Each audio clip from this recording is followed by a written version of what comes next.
ఏంటి దేవుడా, ఎన్ని పూజలు చేస్తుంటాను నీకు, ఒక్క ప్రాబ్లం అన్నా నాకు సాల్వ్ చేయాలని నీకు అనిపించలేదు. ఎన్నిసార్లు అడిగాను, ఒక్కటంటే ఒక్క ప్రాబ్లం కూడా సాల్వ్ చేయాలనిపించలేదా దేవుడా నీకు?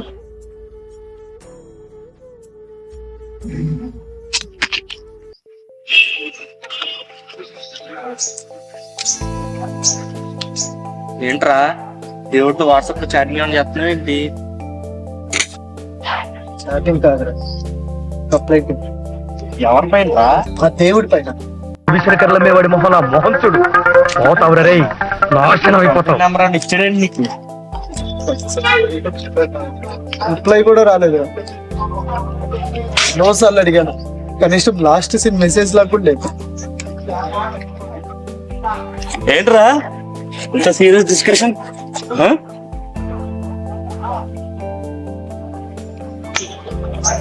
ఈ రోజు మనోడు దేవుడి పైన కేసు అయిపోతున్నాడు అంట.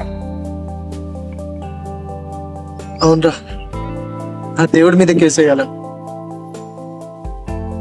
అలసిపోయాను రా. అరే ఇంటి నిండా సమస్యలు, జాబ్ లేదు, ఫ్రెండ్స్ మధ్యన విలువ లేదు. అరే కుక్క కన్నా దారుణంగా చూస్తున్నారా నన్ను. అరే ఎన్నిసార్లు పూజలు చేస్తుంటానో తెలుసా. నేను మొక్కని రోజంటూ లేదు, అడగని రోజంటూ లేదు. స్వామి నిన్నేమన్నా నేను కోట్లు కోట్లు అడుగుతున్నా, ఉద్యోగం లేదా నా జీవితాన్ని బాగుపరచమని అడుగుతున్నానే. అంతకు మించి నేను ఏ రోజన్నా ఏదైనా అడిగానా? అంతకు మించి కూడా నేనేం అడగట్లేదు కదా. ఏమి లేని వాళ్ళకేమో అంతంత ఇస్తున్నాడు. అరే చదువు రాని వాడిని కూడా తీసుకెళ్లి సీఎంలు పిఎంలు చేస్తున్నాడు. మరి నేనేం చేసినారా? అరే మంచి చదువు ఉంది, అన్నీ ఉన్నాయి, మరి నాకెందుకు ఇవ్వట్లేదు? ఇవన్నీ చూస్తుంటే నాకు అనిపిస్తుంది, అసలు ఈ దేవుడు అనేవాడు ఉన్నాడా లేడా అనేది.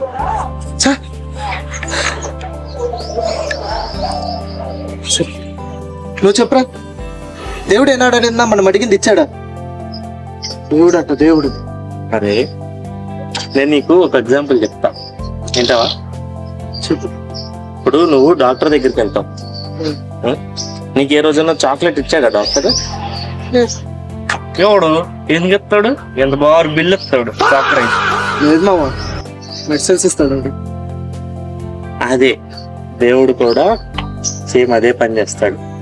మనకి ఏది కావాలో అది ఇవ్వడు, మనకి ఏది మంచిదో అది ముట్టుకే ఇస్తాడు ఆయన.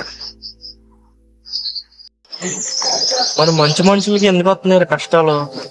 ఇప్పుడు చెప్పు నువ్వు. మరి వాడు అన్నాడు కదా, మరి మంచి మనుషులకి ఎందుకు దేవుడు ఆ కష్టాలు ఇస్తున్నాడు? ఒరే నీకు అర్థం కావట్లేదు. చిన్నప్పటి నుంచి మనకి టీచర్ చాలా సార్లు ఎగ్జామ్ పెట్టిందా మనకి? ఎందుకు పెట్టింది? మనల్ని పనిష్ చేయమని కాదు పెట్టింది. ఒక స్టూడెంట్ ఎంత స్ట్రాంగ్ గా ఉన్నాడో ఆ సబ్జెక్ట్ లో తెలుసుకోవడానికి పెట్టాడు, అవునా కదా? దేవుడు కూడా అంతే. మనకు వచ్చే కష్టాలు మనల్ని ఎరగదీయడానికి కాదు, పడేయడానికి కాదు, మనం ఎంత నేర్చుకుంటున్నాం వాటి నుంచి అనేది, ఎలా మనం తయారవుతున్నాం అనే దాని గురించి నేర్పించడానికి పెడతాడు రా కష్టాలు. తెలుసుకోండి, నేర్చుకోండి. అది సరే కదా, విన్నాను చిన్న క్వశ్చన్లు వేస్తున్నారు కదా, అసలు దేవుడు మనల్ని ఏం చేయమన్నాడు? అది మనం చేస్తున్నాం చెప్పండి. ఏ ఆయన చేసుకోలేడా? ఏ ఆయనకు శక్తులు లేవా? ఆయన మంచిగా చేసుకునేకి తెలీదా? అందుకనే కదా ఆయన మీకు దేవుడు అని పేరు పెట్టినారు. ఏ ఆయన చెప్పింది ఏం చేస్తున్నారు? నీకేమైనా చెప్పిండా చేయమని? మాట్లాడుతున్నారు దేవుడు. ఏం చేయమన్నాడు చెప్పు మరి మీ దేవుడు. అది గుర్తుపెట్టిన దేవుడు మనల్ని ఆయన శక్తులు లేక చేసుకోలేడని కాదు, ఆయన కొన్ని పనులు మనల్నే చేసుకోమన్నాడు. ఎందుకంటే తిరిగి మనకి అలానే మంచిగా రావాలని. ఆయన చెప్పిన ఏంటి అన్నావు కదా, చాలా సింపులే. ఏమేంటి అనుకో తెలుసా? అబద్ధాలు చెప్పద్దు, చక్కగా అందరినీ మంచిగా చూడు, సహాయం చెయ్యి కావాల్సిన కాడికి. నీ శత్రువులు సైతం క్షమించే గుణం నేర్చుకో, అందరినీ ప్రేమించడం నేర్చుకో, అన్ని జీవుల్ని ప్రేమించడం నేర్చుకో, మంచిగా జీవించు. ఈ 4 కదా అడిగింది దేవుడు. మనం ఎన్ని కోరికలు అడిగాం, ఆయన 4 అడిగాడు. తెలియమంటారా? ఇవన్నీ చెప్తాక బాగానే ఉంటాయి, చేసేటప్పుడే. అవునరా, వినడం సింపుల్ గానే ఉంటది, చేయడం కష్టంగానే అనిపిస్తుంది. కానీ ఆయన నమ్ముకొని ఒకసారి మొదలెట్టండి, అవి ఎంత సులభంగా ఉంటాయో మీకే అర్థం. ఏమంటున్నా? ఆయన నమ్ముకొని మొదలెట్టిన మరి నేను రోజు ఆయనే నమ్ముకొని వస్తున్నా కదా, రోజు పూజలు చేస్తున్నా కదా, నేనేమన్నా తప్పు చేసిన ఆయన? మరి నాకెందుకు ఇలా చేస్తున్నాడు? నువ్వు చెప్పినట్టే నమ్ముతున్నా కదా మరి. ఏంటి, నువ్వు ఆయన నమ్ముకొని వస్తున్నావా? ఆయన చెప్పింది చేస్తున్నావా అని నువ్వు అనుకుంటే సరిపోదురా. దేవుడు ఏం చెప్పాడు? నువ్వు ఇతరులని ప్రేమించు అన్నాడు. అదే మనం ఏం చేస్తున్నాం? ఉదయం లేచిన కాడి నుంచి రాత్రి వరకు ఎవడినో ఒకటి తిట్టుకుంటా, ద్వేషిస్తా, దూషిస్తానే ఉన్నాం. ఎక్కడుంది ఆయన చెప్పింది మన ఆచరణలో? దేవుడు ఏమన్నాడు? పక్కనోడికి సహాయం చేయమన్నాడు. మనం సహాయం చేయడం కాకుండా వాడికి ఎక్కడ బొక్కేద్దామా, వాడిని ఎలా తొక్కేద్దామా, వాడిని ఎలా నాశనం చేద్దామా అనేది చూస్తున్నాం. ఎక్కడుంది ఆయన చెప్పిన అది మన ఆచరణలలో? అబద్ధాలు ఆడుకో అన్నాడు. ఉదయం లేచిన కాడి నుంచి నువ్వు చేసేదేంటి? అబద్ధపు జీవితం, అబద్ధపు ముఖం, అబద్ధపు మాటలు. ఎక్కడుంది ఆయన చెప్పింది నీ ఆచరణలో? దొంగతనాలు చేయొద్దు అన్నాడు. ఎక్కడ నువ్వు దొంగతనం చేయట్లేదు.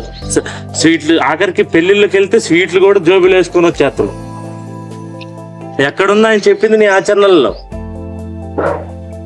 నమ్మడం అంటే అయ్యా నాకు ఇది కావాలి, నువ్వు నాకు ఇచ్చేసేయి అని అన్నం కాదు. అయ్యా నీకు నేను ఎలా కావాలో చెప్పు, అలా జీవిస్తా అని అడగడం మనం ఆయన నమ్మడం అంటే. ఆయన మనకు సహాయం చేస్తేనే మనకు ఆయన మనతో ఉన్నాడని కాదు. ఏ సిచ్యువేషన్లో అయినా ఆయన మనకు ఉన్నాడు కాబట్టి నేను దేన్నైనా చేయగలను అన్న ధైర్యమే మనకి ఆయన మీద ఉన్న నమ్మకం. అది నమ్మకం అంటే. ఆయన చెప్పే ఆచరణ అంటే మన నడవడిక అది. కానీ నిజమేంటి, ఇవన్నీ మనం చెయ్యం. సింపుల్గా వెళ్ళి నాకు దేవుడు చేస్తలేడు అంటాం. ఇవన్నీ చేసి కష్టాలు తెచ్చుకుంది ఎవడు? మనం కాదా? మనం పక్కన నుండి తొక్కాలని చూసినప్పుడు దేవుడు ఏం చెప్పాడు? నువ్వు తొక్కద్దురా అంటే నువ్వు తొక్కావు, నువ్వు కూడా తొక్కించుకున్నావు. అందుకే పక్కనోడు నీకు రావాల్సిన జాబును తొక్కుని వెళ్ళిపోయాడు, నీకు రావాల్సిన జాబును దొంగలించుకుని వెళ్ళిపోయాడు, నీకు రావాల్సిన విలువని ఇంకొకటి తస్కరించుకొని పోయాడు. ఆయన చెప్పింది మనం ఆచరణలో పెట్టుంటే అవే మనకు వచ్చి ఉండేవి కదా. నువ్వేం చేసావో నీ ఎదుటోడు కూడా నీకు అదే చేశాడు. మనమే తిరిగి అన్ని కష్టాలని మనమే తెచ్చుకున్నాం. కానీ వచ్చనేది దేవుడు నాకేం తెత్తలేడు. ఎందుకు చెప్తాడు?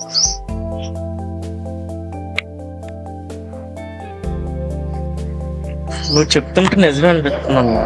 కాకపోతే మరి సొల్యూషన్ ఏమంటావు? సొల్యూషన్ సింపుల్, ఆయన ఆల్రెడీ చెప్పేశాడు కదా. ఇప్పుడు వరకు నువ్వు చెప్పిన అబద్ధాలన్నింటినీ కూడా నిజంతో కప్పడం మొదలెట్టు. ఇప్పుడు వరకు ఎవరెవరిని ద్వేషించావో వాళ్ళందరినీ ప్రేమతో పలకరించడం మొదలెట్టు. ఇప్పుడు వరకు నాది నేనే అన్న స్వార్థాన్ని పక్కన పెట్టి మేము అనే సహాయాన్ని మొదలుపెట్టు. ఇప్పుడు వరకు నువ్వు చేసిన ప్రతి చెడు పనిని అన్నిటినీ కూడా మంచి అనే దాంతో మొదలెట్టు. ఒక్క మాటలో చెప్పాలంటే ఆయన ఎలా మనల్ని జీవించాలనుకున్నాడో, ఆయన మనల్ని ఎలా చూడాలి అని అనుకున్నాడో అలా జీవించు. మన ముందు దేవుడు మంచిగా కనపడడం కాదు, ఆయన కంటికి మనం ఎప్పుడు మంచిగా కనపడమే ఆయన అడిగిన మన తీరు. సరేనా? మరి ఇప్పుడు నువ్వు చెప్పిందంతా అది ఎలా సాధ్యం అవుతుందమ్మా? రే, ఒక మాట చెప్తాయి. ఒక రైతు ఒక గింజ తీసుకెళ్లి భూమిలో వేయంగానే నీకు పంట వచ్చేస్తుందా? రాదు కదా. అంటే ఏంటి, దానికి చెయ్యాల్సిన కొంచెం సాగు ఉంటది. ఆ సాగు చెయ్యి. అంటే ఇక్కడ ఒక్క రోజులో మనం ఆయన కోరుకున్నట్టు జీవించలేము, కానీ దాన్ని అలవాటు చేసుకో, అలవర్చుకో. నువ్వు ఎలా అందరు నిన్ను చూడాలని అనుకుంటుంటావో ఎదుటోడిని కూడా నువ్వు అలా ప్రేమించు. అప్పుడు ఖచ్చితంగా ఆయన కరుణ నీవేం చేస్తుంది. నిజం చెప్పాలంటే మనం ఏంటంటే గింజెట్టేసాం, నాకు ఈరోజు కాయలు కాసేది. మనం దేవుడి బ్లెస్సింగ్ కూడా అలానే పెట్టాం. వీళ్ళకి అన్నం పెట్టంగానే ఆయన మనకు అన్నీ ఇచ్చేసేది. సరే, నేను ఆయన చెప్పిన మార్గంలోనే వెళ్తాను. సహాయం చేస్తాడా దేవుడు? సరే, ఒక చిన్న క్వశ్చన్. నీకు చిన్నప్పటి నుంచి ఎప్పుడైనా సరే, ఎవరైనా సరే, నువ్వు కష్టాల్లో ఉన్నప్పుడు ఒక చిన్న సహాయం ఎప్పుడైనా చేశారు చాలా మంది చేశారు. కదా? దాన్నే కదా మనం లక్ అంటాం. అది లక్ కాదు, అది దేవుడు మనకి పంపిన సరైన సమయంలో ఇచ్చే సహాయం. అంటే దేవుడు కూడా సహాయం చేస్తాడు. ఖచ్చితంగా దైవం మనుష్య రూపేణా అని ఎప్పుడన్నా నువ్వు విన్నావా? అంటే ఆయన ఎలాగైనా సహాయం చేయొచ్చు. ఒక్కొక్కసారి మన దగ్గరికి ఒక స్నేహితుడు లాగా వస్తాడు, ఒక్కొక్కసారి ఒక తెలియని వ్యక్తిలా వస్తాడు, ఒక్కొక్కసారి మనకు ఆలోచన రూపంలో వస్తాడు, ఒక్కొక్కసారి మనకి స్పర్శ రూపంలో వస్తాడు, ఒక్కొక్కసారి పాట రూపంలో వస్తాడు, ఒక్కొక్కసారి మాట రూపంలోనూ వస్తాడు. అంతెందుకు, ఒక్కొక్కసారి కోయిల రాగాల్లో నుంచి కూడా మనల్ని పలకరిస్తాడు. ఆయన ఎలా వచ్చి సహాయం చేస్తాడో తెలియదు కానీ ఖచ్చితంగా సహాయం చేస్తాడు. నేను ఎలా జీవిస్తాను, నేను ఎలా జీవించాను అని తెలియజేయడం కోసమే ఇవాళ దేవుడు మీ ఇద్దరిని నా కోసం పంపించాడు. అవునరా, అప్లికేషన్ పెట్టావుగా దేవుడికి, అందుకే మేము వచ్చాం కస్టమర్ కేర్ రిప్రజెంటేటివ్ లాగా. దేవుడా, ఇప్పటి వరకు నేను అడిగింది ఇవ్వలేదని బాధపడ్డాను. ఇప్పుడు అర్థమైంది, నువ్వు నేను అడిగింది ఇవ్వడానికి రాలేదు, నాకు మేలు చేయడానికి వచ్చావు. దేవుడు మన కోరికలన్నీ నెరవేర్చకపోవచ్చు, కానీ మనకు సరైన మార్గం మాత్రం తప్పకుండా చూపిస్తాడు. ప్రతి మనిషి జీవితంలో ఒకరోజు వస్తుంది, అప్పుడు అతను దేవుడిని అడుగుతాడు, దేవుడా నువ్వు నిజంగా ఉన్నావా అని. ఎందుకంటే ప్రార్థనలు చేస్తున్న సమస్యలు పోవడం లేదు, కోరికలు కోరుతున్న జీవితం మారడం లేదు. అప్పుడు మనకు అనిపిస్తుంది దేవుడు ఆన్లైన్లో లేడేమో అని.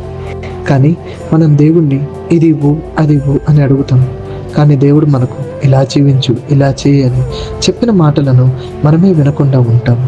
దయచేసి అందరూ దేవుణ్ణి కనిపించు అని అడగకుండా మీలో దైవత్వాన్ని చూపించండి. అప్పుడు అందరిలోనూ దేవుడు కనిపిస్తాడు.